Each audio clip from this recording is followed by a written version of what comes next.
साथियों, आज हम आपकी मांग पर, आपके कमेंट्स पर वर्ग कैसे ज्ञात करते हैं 3 अंकों का, ये बताने जा रहे हैं।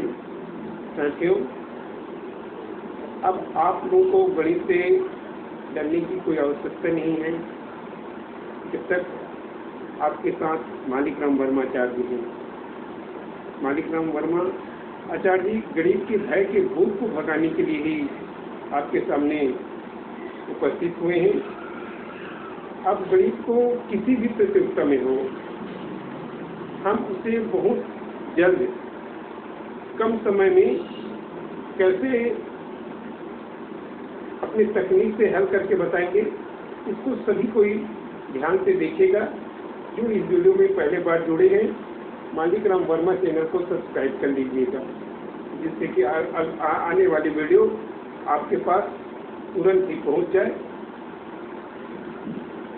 आज हम इस प्रश्न को कैसे सरलता से समझाएंगे, वीडियो अंत तक देखेंगे, ध्यान से देखेंगे। कुछ अंक ले लेते हैं हम 413, इसका वर्ग हमको ज्ञात करना है। तो हम कैसे सरलता से एक ही पंक्ति में इसको ज्ञात करके बताएंगे। देखिए, सबसे पहले हम इसमें क्या करते हैं, इकाई के अंक में 3 है। जब एक अंक होता है तो उस एक अंक का वर्ग करते हैं, और जहाँ 2 अंक हो जाता है दोनों अंक का गुणा करके उसका दुगुना कर देते हैं। ये प्रक्रिया आप हमेशा दिमाग में बनाए रखिए। बड़े से बड़े प्रश्न बहुत ही सरलता से आपको इसका उत्तर प्राप्त होगा। तो पहले अंक हम इकाई लेंगे। तो इकाई में जब इकाई का वर्ग करते हैं, इकाई में देखेंगे 3 है, अर्थात 1 अंक है।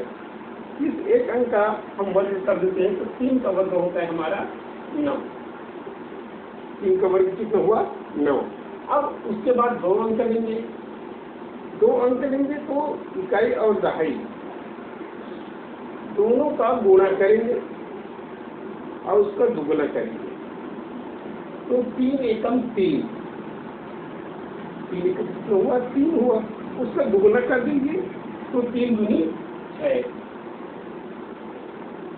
अब जब 3 अंक लेंगे तब क्या करते हैं, ये ध्यान रखेंगे, इकाई और सैकड़ा का गुणा करेंगे, फिर दुगुना करेंगे और दहाई का वर्ग कर देंगे। 1 अंक है तो चलिए क्या किया? 12।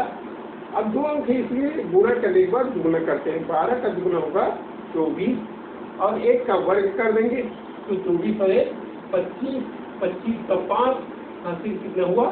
2। उसके बाद एक प्रक्रिया पूरा होने के बाद हम इकाई के अंक को छोड़ देते हैं। अब हमारे पास क्या बचा? 41, 2 अंक बचा है। तो इस 40 का हमको क्या करना है? एक दूसरे का गुणा करना है 2 अंक होने का। 4 एकम 4। अब उसका दुगुना कर देंगे तो कितना हो जाएगा? 8। 8 और 2 हासिल आया है, इसको जोड़ेंगे तो 10 होगा। 10 का 0 हासिल 1। उसके बाद दहाई से अंक को भी छोड़ेंगे। अब हमारे पास क्या बचा? 4। तो 4 का हम वर्ग कर देते हैं, तो 4 चौक 16, हासिल 1 है तो हो गया 17। इस प्रकार से हमारा उत्तर एक ही पंक्ति में बहुत कम समय में प्राप्त हो जाता है। साथियों, चलिए हम इसी प्रकार से और दूसरा प्रश्न ले लेते हैं 256। चलिए 256 का वर्ग हम कैसे ज्ञात करते हैं, ये भी हम आसानी से हल करके आपको बताने जा रहे हैं। 256 है तो 256 का हम वर्ग करते हैं, तो ये भी बहुत आसानी से एक ही पंक्ति पर हल हो जाता है। देखिएगा, प्रक्रिया आप लोगों को समझ आ गया है। 6 का वर्ग करेंगे तो 6 का वर्ग कितना होता है? 36। 6 का वर्ग कितना हुआ? 36, और 36 का 6 हासिल हो गए हमारे पास 3। कितना हुआ? 3। उसके बाद 2 अंक लेंगे तो 6 और 5 है, तो 6 और 5 का हम गुणा कर देंगे 6 पंची कितना हुआ 30 और उसका दुगना कर दीजिए 60, 3 दूनी 60 और 3 को जोड़ देंगे 60 और 3 कितना हुआ 63, हासिल 63 का 3 हासिल कितना हुआ 6। अब तीसरे बार में क्या करते हैं, मैं पहले प्रश्न भी बताया था इकाई और सैकड़ा का गुणा करके उसका दुगना करना है। चलिए और उसमें क्या जोड़ देते हैं 5 का वर्ग जोड़ेंगे, मतलब दहाई का वर्ग जोड़ते हैं तो कितना हो जाएगा 6 दूनी 12 और 12 का दुगना कर देंगे तो हो जाएगा 24, 5 पंचे 25, 24 और 25 को जोड़ेंगे तो हमको प्राप्त होगा 49, 49 में 6 को जोड़ देंगे तो हमको प्राप्त होगा 55, हासिल 5, 55 का 5 लिखे हासिल भी 5 हो गए।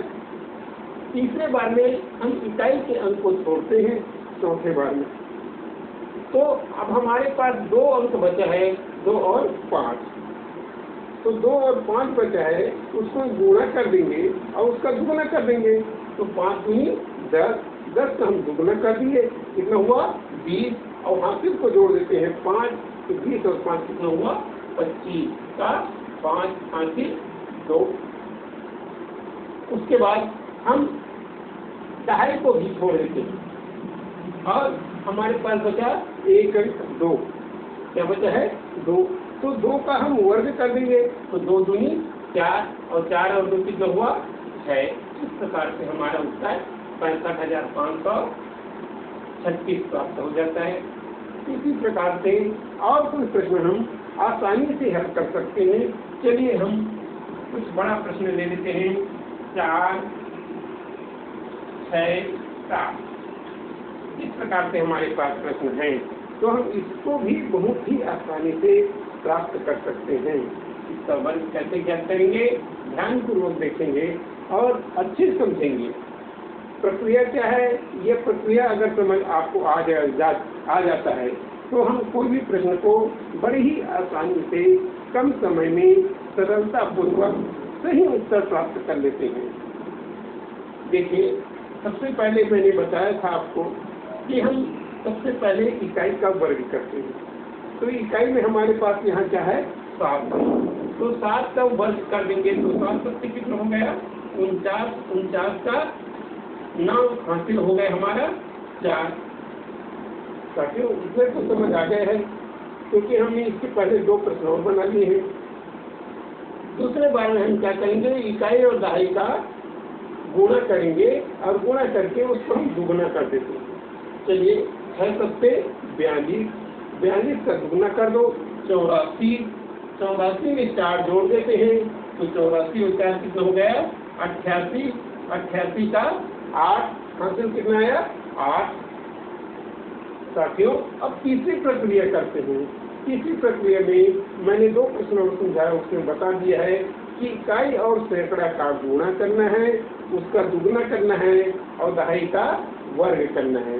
इस प्रकार से हम देखेंगे 4 सत्ते 28, ध्यान से देखिएगा 4 और 7 का गुणा किए उसके बाद उसका दुगना कर देते हैं 4 सत्ते 28, 28 का गुणा हो जाएगा 56 और 6 का वर्ग करेंगे, एक अंक है इसलिए तो 56 और 6 का वर्ग हो जाता है 36, तो 56 और 36 को जोड़ेंगे तो हमको प्राप्त हो जाएगा 92। कितना प्राप्त होगा 92। देखिए 56 हुआ और 36, तो 56 में 6 जोड़ देंगे तो 62 हो गया और 30 को और जोड़ेंगे तो 62 और 30 हो गया 92। 92 में हम 8 को जोड़ेंगे तो हो जाएगा 100 और 100 का शून्य लिखेंगे, हासिल हो जाएगा हमारे पास 10। सांख्यिक प्रक्रिया जब पूरा हो जाता है तो हम एक एक अंक छोड़ते चलते हैं। अब एक इकाई के अंक को छोड़ दिए, अब हमारे पास बचा इकाई दहाई और सैकड़ा। दहाई में 6 है और सैकड़ा वाली अंक है 4, तो 2 अंक है तो दोनों अंक का गुणा करेंगे और फिर उसका दुगुना करेंगे। 4 छक्के 24, 24 का दुगुना किए तो हो गए 48। हासिल यहाँ पर हमारे पास 10 है तो 48 में 10 को जोड़ देंगे तो कितना हो जाएगा 58, 58 का 8 हासिल 5। उसके बाद हम दहाई के अंक को भी छोड़ते हैं। अब हमारे पास बचा क्या? 4। एक अंक है, तो एक अंक का हम क्या करेंगे? वर्ग कर देंगे। तो 4 चौक कितना हो जाएगा? 16।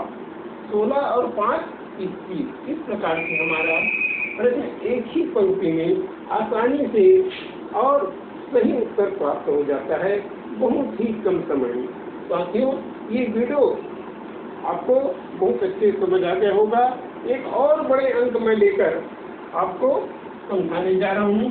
चलिए 4, 8, 9 ऐसे बड़े प्रश्न ले लेते हैं।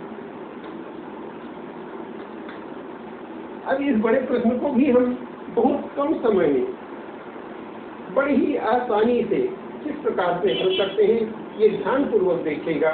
अब ऐसे जब आपके पास कोई भी प्रश्न आ जाए तो हम कम समय में सरलता पूर्वक सही उत्तर कैसे ज्ञात करें, ये आपके दिमाग में पूरा बैठ जाएगा। पहले साथियों, मैं आपको बोल चुका हूँ कि मालिक राम वर्माचार्य जी रहते तक गणित से डरने की कोई आवश्यकता नहीं है। आपके मन में जितना भी गणित के पीछे भय का भूत है, उस भूत को भगाने के लिए ही मालिक राम वर्माचार्य जी यहाँ उपस्थित हुए हैं। देखिए, हमारे पास प्रश्न है 489 का वर्ग हम कैसे ज्ञात करें। तो पहले प्रक्रिया मैं 3 प्रश्न आपको समझा चुका हूँ, उसमें हम पहले देखते हैं। तो सबसे पहले इकाई का वर्ग करते हैं। इकाई में हमारे पास यहाँ 9 है, तो 9 का वर्ग कर देंगे। तो 9 का वर्ग होगा 9 निया 81, 81 का 1 हासिल 8। सेकंड बार में इकाई दहाई का गुणा करके हम उसका दुगुना करेंगे। तो 9 अट्ठे 72, 72 का दुगुना कर देंगे, कितना हो जाएगा? 144। 144 में हम 8 को जोड़ देंगे, तो 144 8 होता है 152 का 2 हासिल हो जाएगा 15। कितना हुआ? 15। फिर इसके बाद क्या करते हैं? इकाई और सैकड़ा का गुणा करके दुगुना करेंगे और दहाई का वर्ग करेंगे। 4 निया 36, 36 का दुगुना कर दिए तो 72 प्राप्त हुआ। और 8 का वर्ग करेंगे तो 8 का वर्ग होता है 64। 64 और 72 को हम जोड़ेंगे, तो 72 में 4 जोड़ेंगे तो 76 हो गया। और 76 में हम 60 जोड़ेंगे तो कितना हो जाएगा? 136। देख लीजिए, 9 अट्ठे 72, यानी 4 निया 36, 36 का दुगुना हुआ 72। अब 8 अट्ठे 64, तो 64 और 72 को जोड़ेंगे तो कितना हो जाएगा? 136। 136 में हम 15 को फिर जोड़ेंगे तो हमको प्राप्त होगा 151। 151 का 1 हासिल फिर 15 बच जाएगा। ठीक है, उसके बाद 9 को छोड़ देंगे, फिर हमारे पास क्या बचेगा? 4 और 8। तो 4 8 बचा है, तो 2 संख्या होने के कारण इसको दोनों का गुणा करेंगे, फिर उसका दुगुना कर देंगे। 4 अट्ठी कितना हुआ? 32। 32 का दुगुना होता है 64, और 64 में हम 15 को जोड़ेंगे तो 64 5 69 और 10 79। 79 का 9 हासिल 7। फिर एक अंक